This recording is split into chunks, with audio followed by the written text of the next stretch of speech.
are you? Someone that talks common sense. Well, it's going to, as I say, it's going to be a talk. 60% of the time. I appreciated that. No, I appreciated that last week. Come on. But very good, yeah. 60% is good for anywhere. It absolutely is. You know, if you Most humans talk complete bollocks all the time. If you look on television, if you look at politicians, do you think they're talking 80% sense or 50% sense?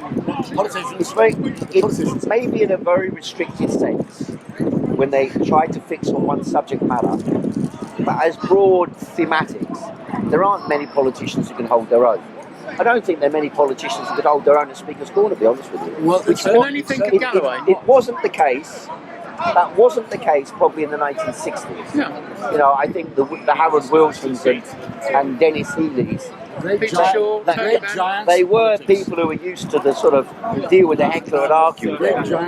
So, right? They used to welcome us because they had an intellectual code. Yeah, I mean, the methodology they had, I mean, Parliament, the Oxford Union, Cambridge Union, they have a certain way of training people, like a barrister, to argue, debate, and that sort of thing. But to be honest, although I don't watch it very often, if you look at the parliamentary debates, I do think they're kind of dumbed down and innocuous. And that childish way of here and outrage and the gentleman must give way, you know, that type of stuff, it doesn't really augur well for serious and heavy intellectual thought, or intelligent thought even. I'm going to get a cup of tea. So if you see, yeah, you do that. So if you see Rishi Sunak and Keir Starmer is the sort of lower level, lower end of the scale, there's not a lot there. Yeah, because even though he's a trained barrister, must have been reasonably successful in winning cases. When you actually look at his arguments, as I said, there's not a lot there. There's no depth to the arguments. Nothing. Because they don't actually have which any of course core suits beliefs, them. do they? Well, that's the important point. Yeah, I mean, as a barrister, that's an interesting point about a barrister, because your job is to present any argument. Any argument. Yes. But have you got any core beliefs? No. I mean, what was that thing you said about 99.9% of women don't have a penis? I mean, what a stupid thing to say. And in court cases, I mean, I've been involved in a few court cases in my time. And when you go to court, the barrister who wins may not be the most eloquent, the most intelligent, but they're the most persistent. Right. And they find a way, you know, the judge, I remember sitting in one court case, which I lost, unfortunately. Well, I lost after the second hearing, in the High Court I lost. And, sorry? In the first hearing, the funny thing is, I represented myself in the Crown Court, in the county court. Not Crown, county court. It was a civil case, housing case. And I lost, but I only just lost. So the judge gave me leeway, which was a semi-victory in terms of the previous judgments. And it left the company who were trying to evict me in trouble. And then I appealed, and they also appealed, counter-appealed. But then in the High Court, which is where it went to next, they had a ferret of a barrister who just kept coming back, and the judge hated them. But they kept raising, oh, what about NatWest versus so-and-so? What about, you know, this was a housing case, and they raised legal issues. I think you're at the court hearing. They raised legal issues about commercial rental agreements, including NatWest versus so-and-so, and Heathrow Airport, and Victoria train station. It's about your right to be. And she just kept on. And the judge was overwhelmed with all these cases that she was referring to. And my barrister, I don't want to say directly, but I didn't think he was any good. And he was very weak in his argumentation. He didn't push like she did. So, you know, he was going to lose. And it wasn't about whether I was right or not. It wasn't about the correctness or not. It was about, you know, the determination of their barrister. Probably they're getting paid more. You know. And who knows what else is going on in the background? You know. Yes. And I don't know, but thinking back on it now, I don't want to besmirch this individual, but I didn't feel comfortable with my defence. You know, I felt had I defended myself, I would have done better. But they have a way. If you do that, then the courts turn around, the judge will turn around and you're defending yourself in the High Court. How do you think you're going to do that? In the county court, the judge was actually a bit more amenable. He was kind of pleased, you know. Oh, he's defending himself. I'm going to give him a leeway like that. And he used it against the barrister because it's a game they play. You know, the judge is there, the barrister's there. It's a game, a theatre for them. Now in Parliament, it's the same thing. The parliamentarians are engaged in a game to present themselves, to project themselves, to advance themselves. They don't really, as you say, most of the time, they don't really care about what the issues are. And in fact, the whip system is designed to promote that because after all, you know, the whip on the Tory side and the whip on the Labour side means that you're taking a stance on legislation, but you haven't gone through every single line of the argument, and even if you have, you probably don't agree with it.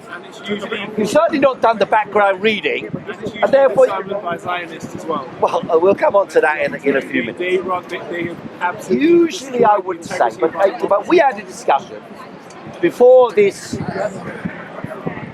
Holocaust against the Palestinians was begun. Before this genocide against the Palestinians. And I argued at the time, as you pointed out, I said, well, Israel's a tiny place, it's not that. How wrong I was, you know, how wrong I was. Because at the time we'd been through, well, there was the war in Ukraine, there was the conflict in over COVID. And I thought, well, if they try and make that into a big issue, it's been dragging on for decades and decades. And suddenly out of the blue, we have this barbarism. And although it does expose the enormous influence of the Israel lobby over Western political organizations, so-called democracies, who are supporting, they went on about Ukraine and Russia's a dictatorship and Putin's a fascist.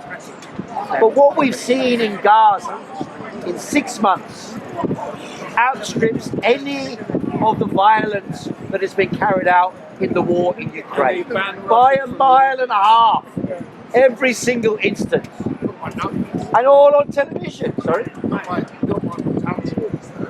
in scale, in speed and scale, it's far worse than what has happened in Ukraine. Sorry.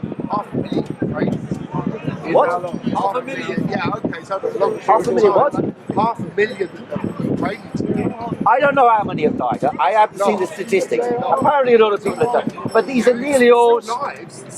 I don't know how many have died, but I think they're nearly all soldiers. Perhaps you can look it up. I don't know. But it's nearly all soldiers, and it's nowhere near the scale of attacks on civilians, children, women, that it is in Gaza. I think in the whole period of the war in Ukraine, you gave a figure, I don't know whether it's accurate or not, but certainly in terms of children and women killed, there's nothing like that taking place in Ukraine. And so clearly the fascist Putin is not prepared to use the same level of violence that the democratic Netanyahu and Israel is against totally innocent people.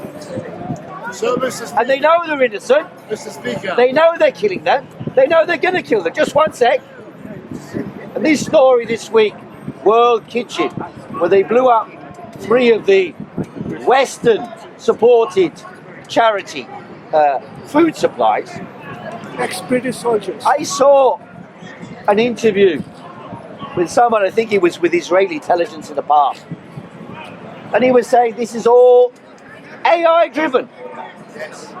So they got artificial intelligence. It's called lavender. Artificial intelligence of all names, lavender. Make it smell lovely. That's what it is. So the artificial intelligence feeds to the Israeli button pusher. Are they men or women, as far as we know? Male voice or female voice? Male or female voice?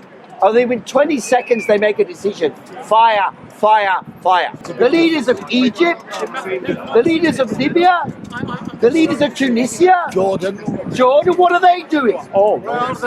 They could mobilize the people of the region against Israel, against a tiny country of Israel. And if necessary, they could fight a revolutionary war against Israel.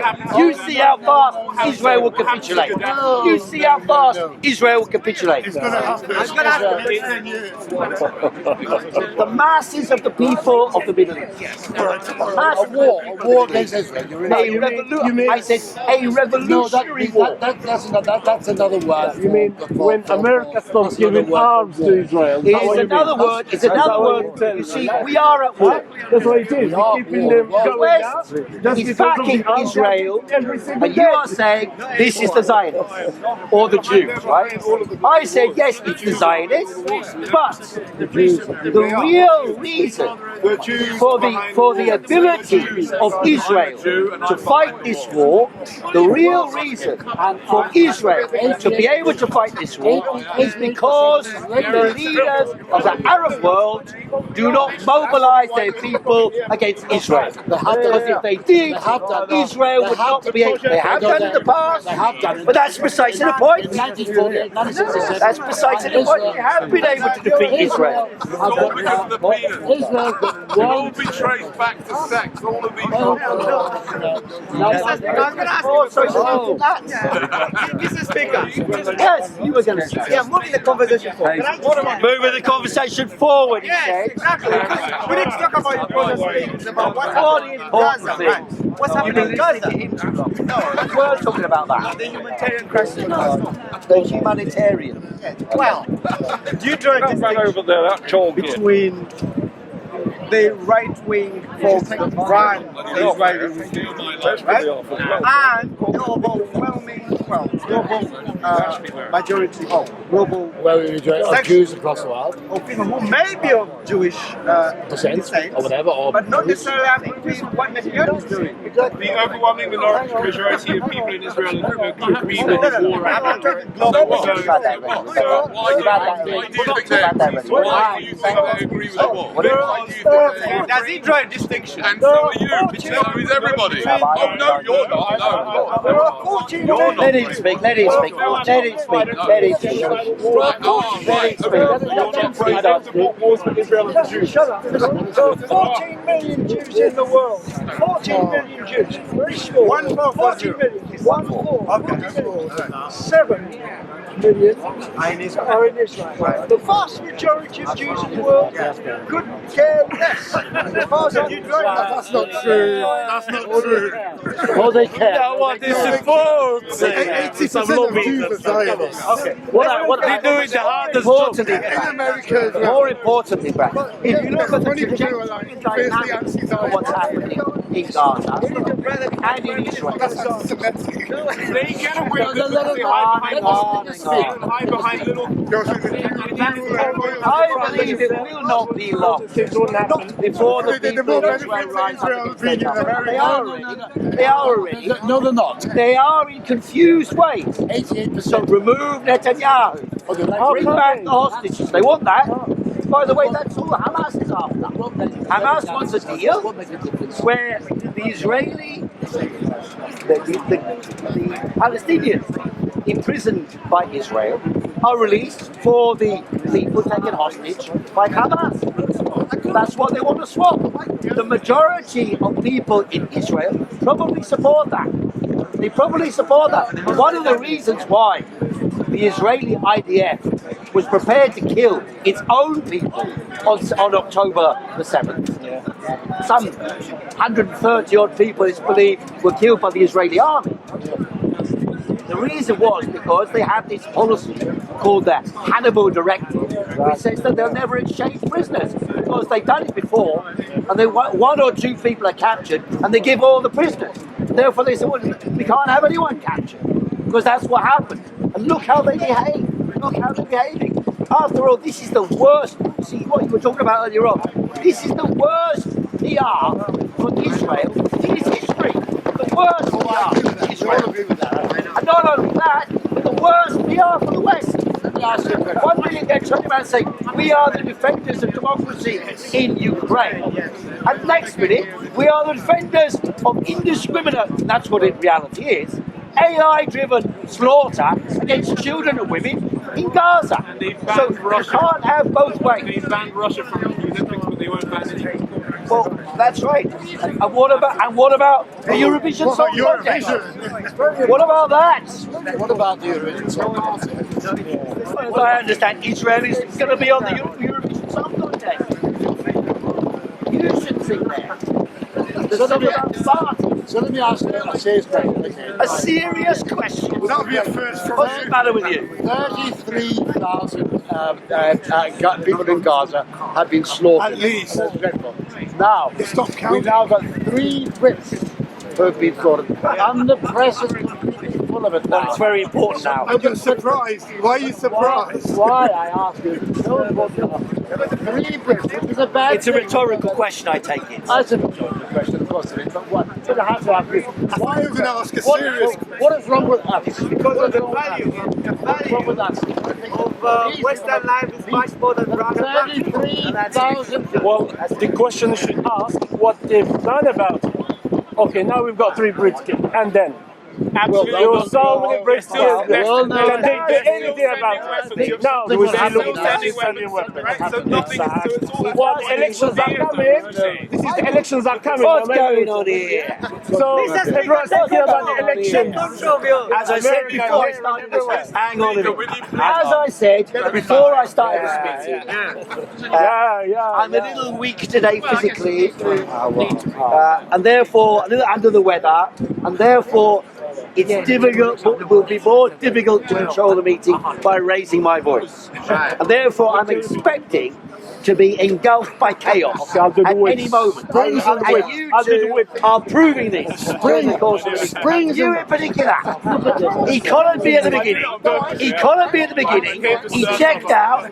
When I said, oh, my chest is a bit weak today, he sprung to the front of the meeting and it's Jew. already covered. None of this is going on YouTube. It's already been pre-censored. YouTube? Can I ask you, since Hamas is not giving up the hostages because they want their prisoners to be released by Israel, and Israel has since that process killed 30,000 Palestinians. According to the Hamas-led health authority. Let's just take that example, take that number as fact. Even if the prisoners were 2,000, is it worth the death of 30,000 Palestinians to get 2,000 prisoners back? Well, it's a rhetorical question, I assume. Well, no, it's not. It's a rhetorical. You really want me to say? That's Hamas. Because what I'm trying to get to is that Hamas doesn't actually care about the Palestinians. They don't care because if they cared, they would not allow 30,000 of their people to die for 2,000 prisoners. I have seen No, not the people. evidence. Who funded them at the beginning? that argues The Likudnik wing of Israel. They had an election, yeah. Go on. And what's the average age of Gaza today? I know what's happening to you. I know what's happening to him. He wants to become a speaker at Speaker's Corner.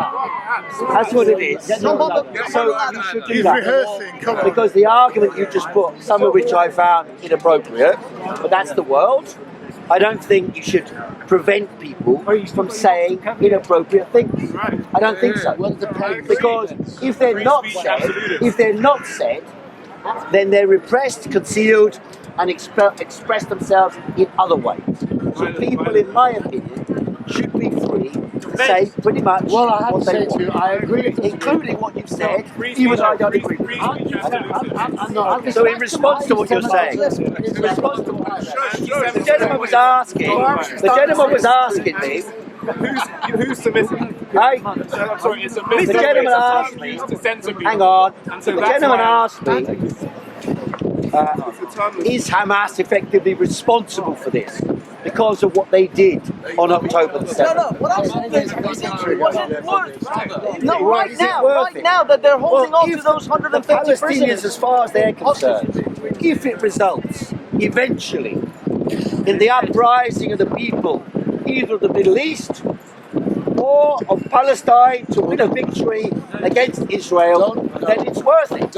As far as they're concerned, that's how I think people see it. And I think, for war. So is it worth I another think- 10,000 Palestinians dying for them to get 2,000 prisoners? Well, they were going to die anyway. as far as they're concerned, As long as as far as they're Hamas, that's what it is. Slow down far as fast they're- death. Do you think? as far hang on, I'm not reading something Do out. you think Come on. that if Hamas releases the 130 hostages, will Israel continue the Yes. campaign and kill? I think course. well, they may well do. I don't know. They might make a deal. No, they will have They to. might make a deal. They need to. The attitude. They have babies in their dungeons. The attitude of the people, I believe, in Gaza and of the Palestinian people as a whole, is that they are fighting a war of liberation. And if they lose a lot of people in that war of liberation, so be it. As far as they're concerned, that's the case. I saw Finkelstein talking this morning on a little interview, and he said he became political in South Africa. He was a member of parliament for the ANC. He's standing against Keir Starmer in he's standing against Keir. not Finkelstein. Oh, sorry, Feinstein. Sorry, he's standing against Keir Starmer in Holborn and Camden, or whatever it is. Holborn St Pancras. People's Workers' Party. And he said Desmond Tutu and Nelson Mandela both said that Israel is a worse apartheid state than South Africa. Both of them said that. And they were praised as heroes. But I remember a time in the 1980s. I remember a time in the 1980s when we protested against South Africa, the British establishment was supporting South Africa. Israel was supporting South Africa. America was supporting South Africa. And they called Nelson Mandela a terrorist. That's what. So They used to have they t-shirts say, Nelson they Mandela. say now. I think that I'd like to just to challenge you on what you're saying. Right? Firstly, I don't think it's necessarily that helpful to say.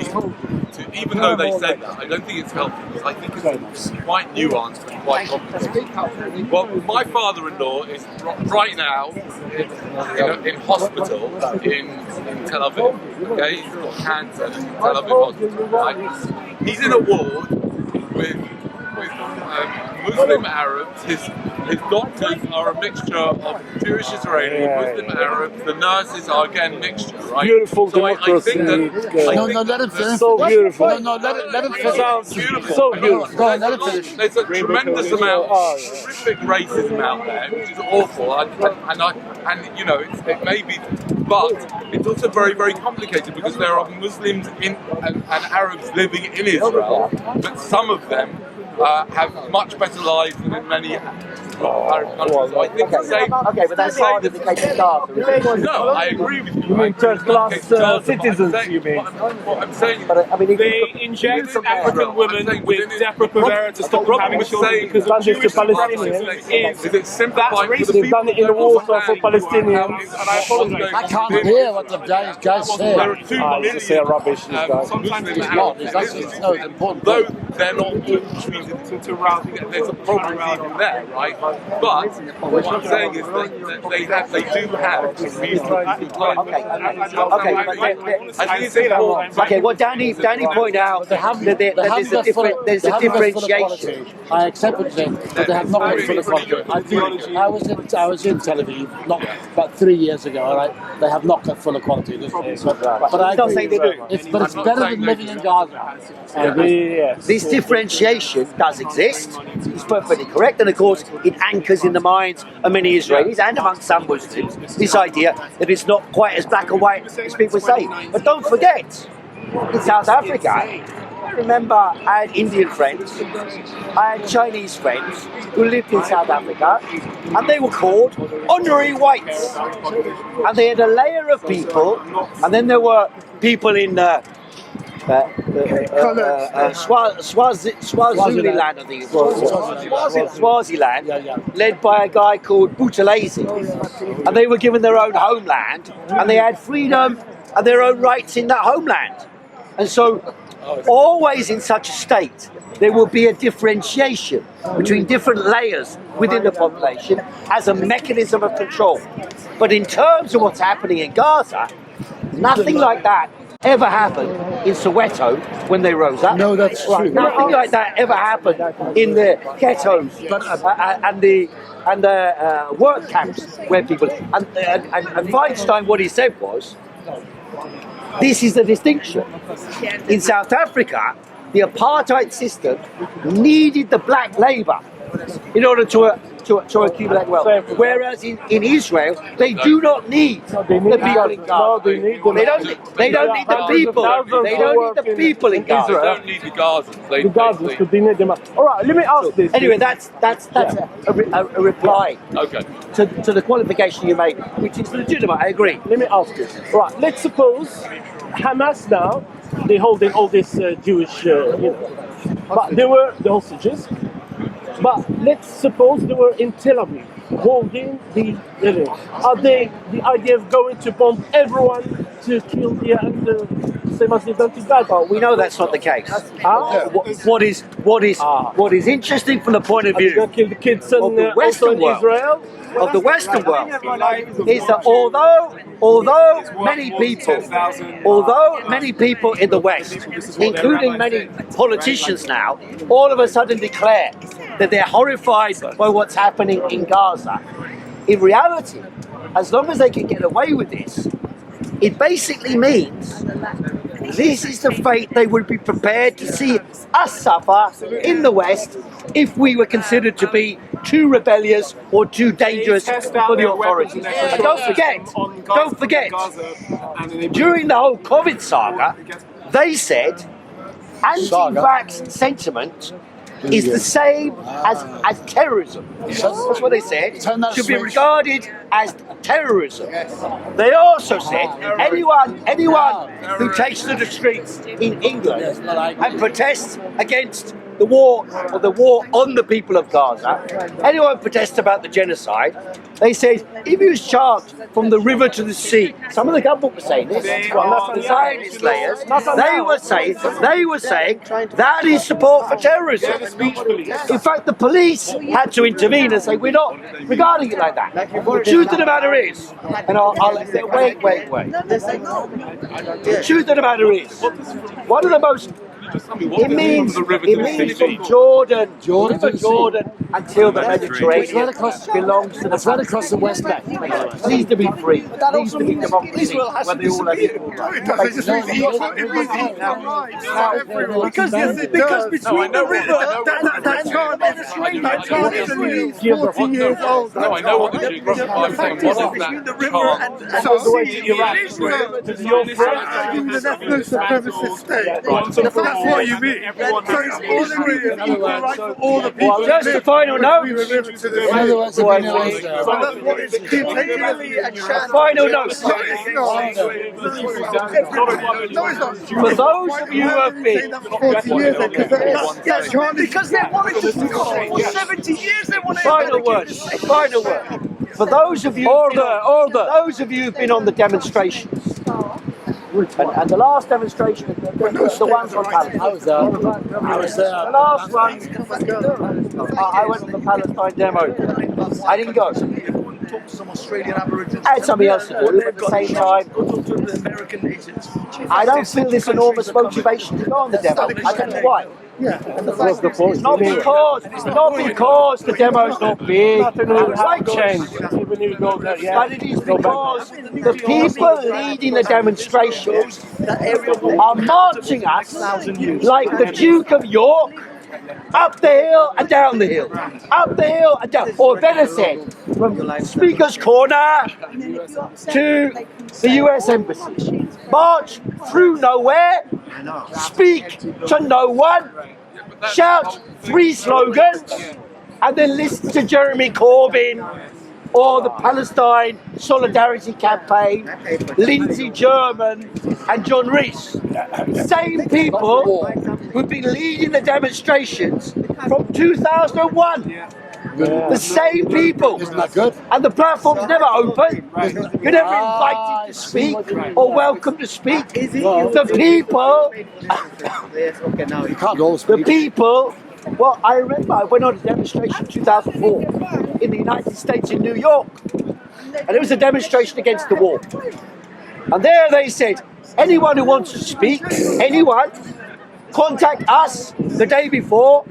And there were 2 platforms, one at the beginning, one further on. And anyone wants to speak, the demo will be going all day. And anyone wants to speak, we'll allocate time for them, divided between all the people who apply. That's perfectly possible. But they're all saying the same They could thing. open it up. They're all saying the They same could, well, thing. they I've been to fear lots of these. that the protest movement will get out of control. They fear that the people are aware that this barbarity is carried out in our name, with our weapons. You see Boris Johnson yesterday? Yeah. Israel, we can't stop the weapon How flow. can they? How We can't can they? stop the Palantir makes the software for the Israeli intelligence to monitor, control and arrest Palestinians. They got an office in Soho Square. Since they're huge, but that's where they make the software for the IDF. The British system is inextricably interconnected.